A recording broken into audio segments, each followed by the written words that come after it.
նախ քանի որ Աշանյանց սկսեց ընտրական գործընթացի վերաբերյալ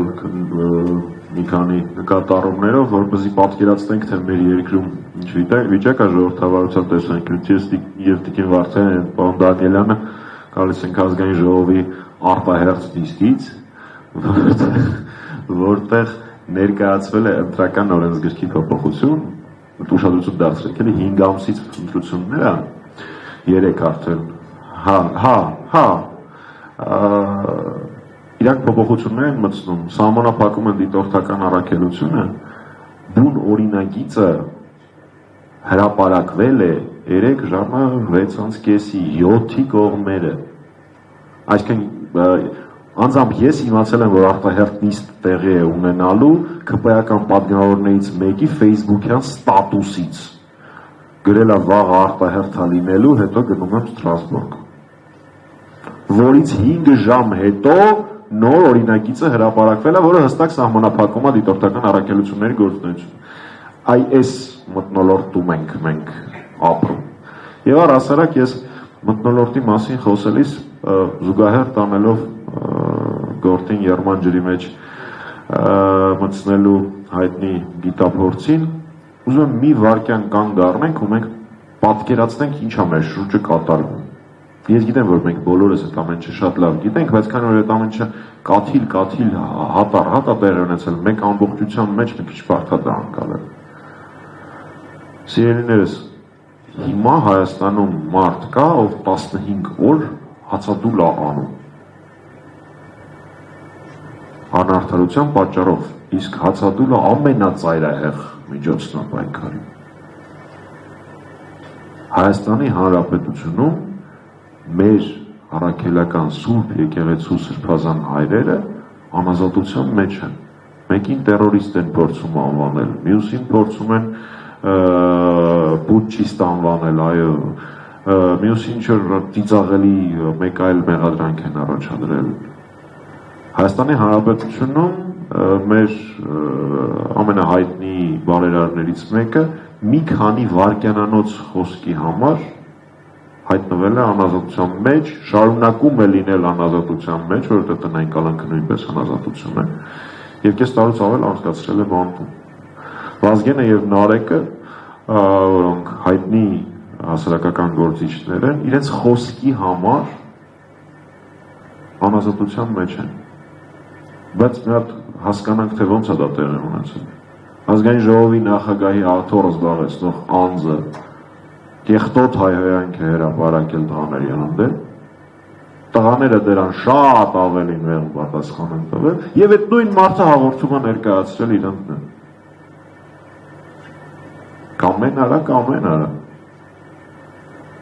Մենք ունենք տնային կալանքի մեջ գտնվող Դավիթին Համբարձումյան, ով Մասիս քաղաքի քաղաքապետներ եւ իմպիչմենտի միասնական թեկնածու, ում հանդեպ պարզապես խայտարակություններ տեղի ունեն, ինչպես եւ բոլոր դեպքերում, այնտեղ բացառապես ամիսների հարցեր եւ հատուկ դատավորը, որը երբեք նման օրինակ գործող նման վճիռ չէր կայացրեց այնպիսի վճիռ, որ հատուկ կարողանան ազատությունից զրկել Համբարձումյանին։ Երբ ես սկսում եմ թվարկել քաղբանտարկել են, միշտ առաջանում է այդ խնդրեմը, որ այնքան շատ են մեր ընկերները, որ վախենում եմ կարող է իմ ընկերներից ինչ-որ մեկի մողրանամ, իսկ դա անթույլատրելի է, որ այդ բոլոր մարդիկ նախ մեր համար են պայքարում, երկրորդ մեր պայքարի ընկերներ են։ Արտուրը Սարգսյանով անազատության մեջ է գտնվում, Գյումրու քաղաքապետ, ու շատ մեր ընկերներ, Լիդիանով երկար ժամանակ անազատության մեջ էր, ու այսպես շարունակ։ Հիմա խնդրում եմ մի վարքյան պատկերացրեք, եթե 8 տարի առաջ դուք զարթնեիք ու ձեզ ասեին, գիտեք ինչ Հայաստանում մարդ կա, որ 15 օր հացադուլ է անում, հոգևորականները այդ թվում սրբազան հայրեր, եպիսկոպոսներ անազատության մեջ են, ազգային բարերարը անազատության մեջ, բլոգերներ են անազատության մեջ, հասարակաքաղաքական գործիչներ, պատկերացնում եք այդ իրականությունը։ 50-ից ավել մարդ։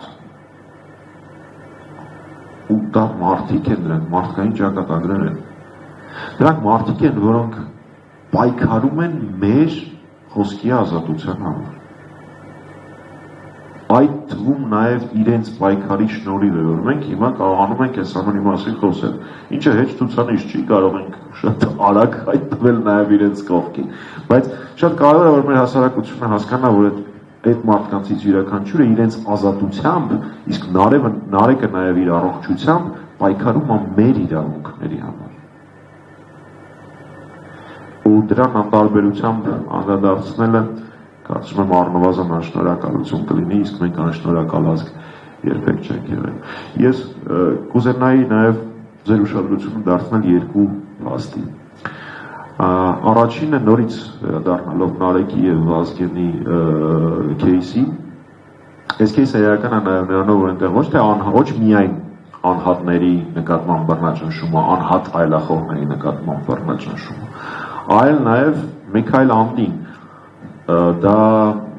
փորձ է լրացնել լրատվականին, որտեղ անտիֆեյք լրատվականը, որի մասին ավելի մանրամասն վստահ եմ պարոն Ֆիդանյանը կխոսի, երբ Նարեկին ու Վազգենին կալանավորեցին, նաև արգրավեցին անտիֆեյքի ողջ տեխնիկան։ Այսինքն սա ոչ միայն նրա համար էր, որպես իջակերտների մեջ փորձեն պատժել Նարեկին եւ Վազգենին, այլ նաև կասեցնեն անտիֆեյքի գործունեությունը, ու այսպիսի օրինակներ մենք շատ ունենք։ Նույն անձը ինչ որ նամակ է գրել գլխավոր դատախազին 168 ժամ լրատվականի հետ կապված, եղել են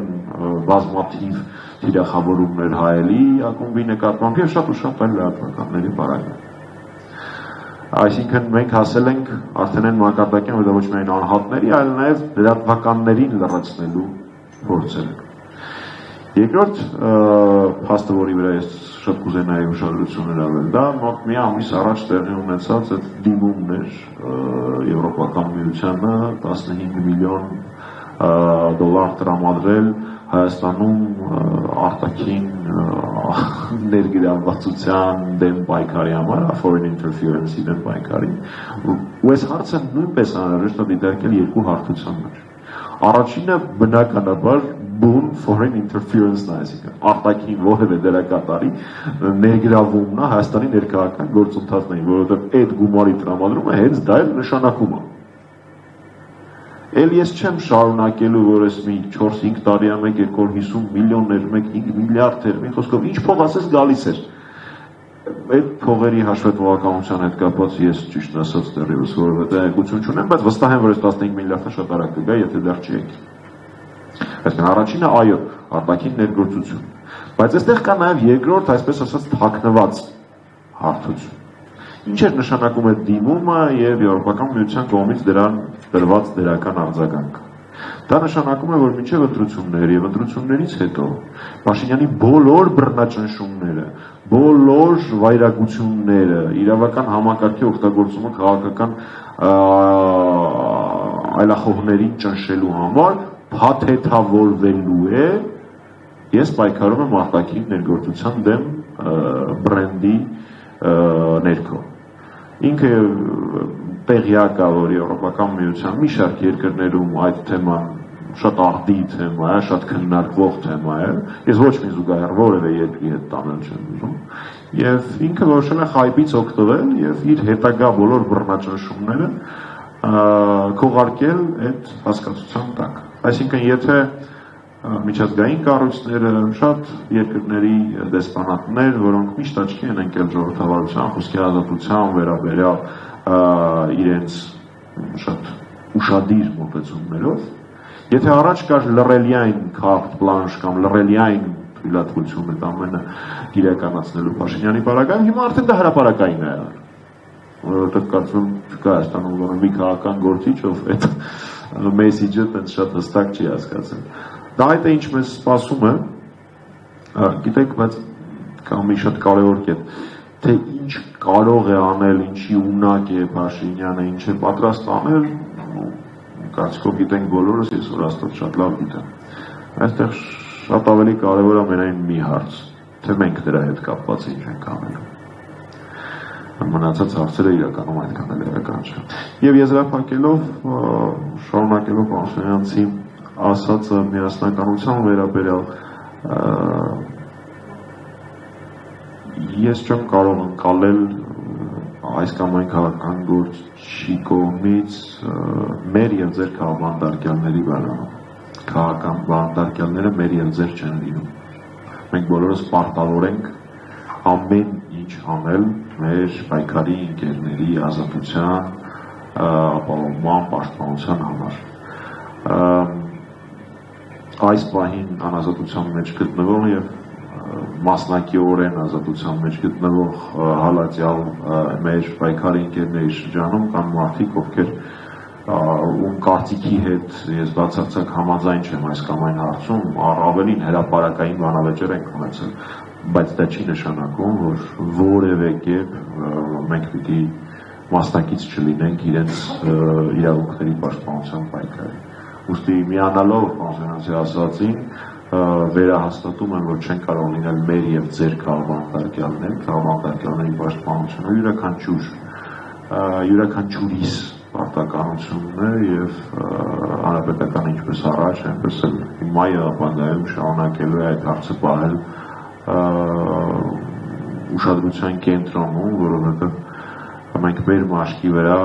ամենատարբեր մակարդակներում, սկսած մեր կուսակցության նախագահի տեղակալ Արմենաշրջանից, շարունակած գործադիրի անդամներով, խորհրդի անդամներով եւ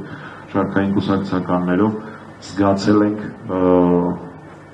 լեզուս չի պետք ուսելան ռեպրեսիվ մեխանիզմ անվանել, որովհետեւ մի քիչ շատ այդպես բան է,